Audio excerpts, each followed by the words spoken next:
Hello বন্ধুরা, আসসালামু আলাইকুম। আমি মোহাম্মদ জহিরুল ইসলাম।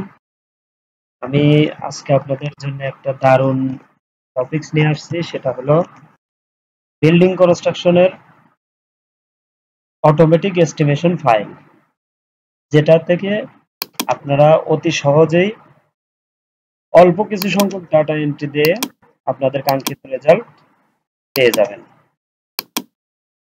তো সেই বিষয় নিয়ে আমি আজকে কথা বলবো। আমি স্টেপ বাই স্টেপ আপনাদের সব বিষয় জানাবো ইনশাল্লাহ। প্রথমে আমি আজকে শুরু করতে যাচ্ছি পাইলের এস্টিমেট দিয়ে। যেমন এখানে আমাদের সফটওয়্যারের মধ্যে সাজানো আছে, যেমন আইটেম কোয়ান্টিটি, যেমন আপনি কয়টা পাইল ইউজ করবেন সেটা, সাপোজ আপনি ধরেন 10টা। এরপরে বার সাইজ প্রথমে এখানে দেয়া আছে যে স্পাইরাল বার আর মেইন বার। আর এই শীটের ডাটা এন্ট্রির বিষয়টা আপনি যদি জানতে চান, প্রথমে এই যে নোটটা দেয়া আছে আমার এখানে, নীল ঘরগুলো আমার ডাটা এন্ট্রির জন্য, আর এই কালারের যেটা আছে সেটা হলো আমার রেজাল্টের জন্য। যেমন এইগুলো হলো আমার রেজাল্টের জন্য, এখানে আমি কোনো ডাটা এন্ট্রি দিতে পারবো না। আর যেগুলো আমার নীল ঘর আছে সেগুলো আমার ডাটা এন্ট্রি দেওয়ার জন্য। এখানে আমার আইটেম কোয়ান্টিটিটা আছে 10টা। সাপোজ আমি 10টা পাইলের এস্টিমেট করব। আর এখানে বার সাইজ দেওয়া আছে আমার স্পাইরাল বারের জন্য, যেহেতু প্রথম দুইটা ঘর রাখা আছে সেক্ষেত্রে আমি এখানে স্পাইরাল বারটা কত মিলি, 10 মিলি দিয়ে দিলাম। এরপরে দিয়ে দিলাম আমি পাইলের ডায়ামিটার ইঞ্চিতে, আমি পাইলের ডায়ামিটারটা 20 মিলিতে 20 ইঞ্চি দিয়ে দিলাম। এরপরে পাইলের যে ক্লিয়ার কভার থাকে সেটা সাধারণত 3 ইঞ্চি থাকে, 3 ইঞ্চি আমি দিয়ে দিলাম। এরপরে পাইলের লেন্থ আরএফতে, সাপোজ আমি 80 ফিটের একটা পাইলের লেন্থের হিসাবটা করব, তো সেটা 80 ফিট দিয়ে দিলাম। এরপরে আপনার দেয়া আছে যে স্পাইরালের স্পেসিংটা কত দিবেন আপনি। স্পাইরালের স্পেসিংটা আমি দিয়ে দিলাম হলো সাপোজ 5 ইঞ্চি করে। তো দেখেন এখানে অটোমেটিক আমার রেজাল্ট গুলো চলে আসছে। যেমন এখানে স্পাইরালের লেন্থটা আমার আসবে হচ্ছে 3 ফিট 10 ইঞ্চি, যদি আমি 5 ইঞ্চি করে দেই।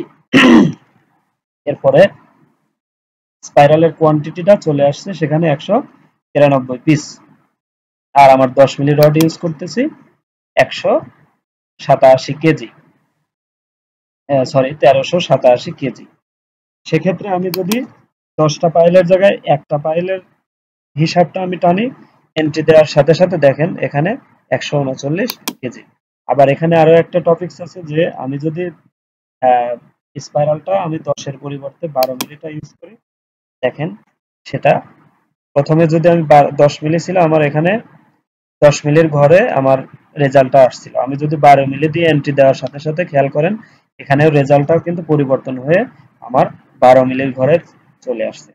এরপরে আমার আসছে হলো মেইন বারের যে হিসাবটা, মেইন বারের আইটেম আমি যদি পাইলের সংখ্যা ধরি, এরপরে বার সাইজ মেইন বারটা আমি সাপোজ ধরলাম হচ্ছে 20 মিলি।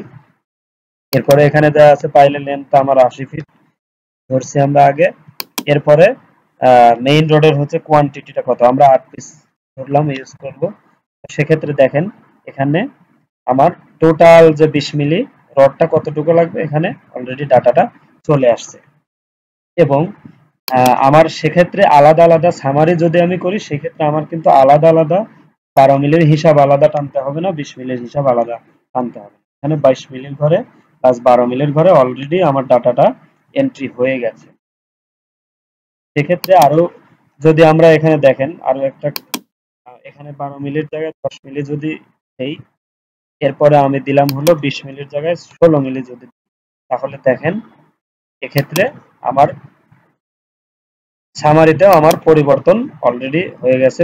10 মিলির ঘরে আমার মানটা চলে গেছে 20 মিলির ঘরে 0, 16 মিলির ঘরে হচ্ছে মানটা চলে আসছে, রেজাল্ট চলে আসছে।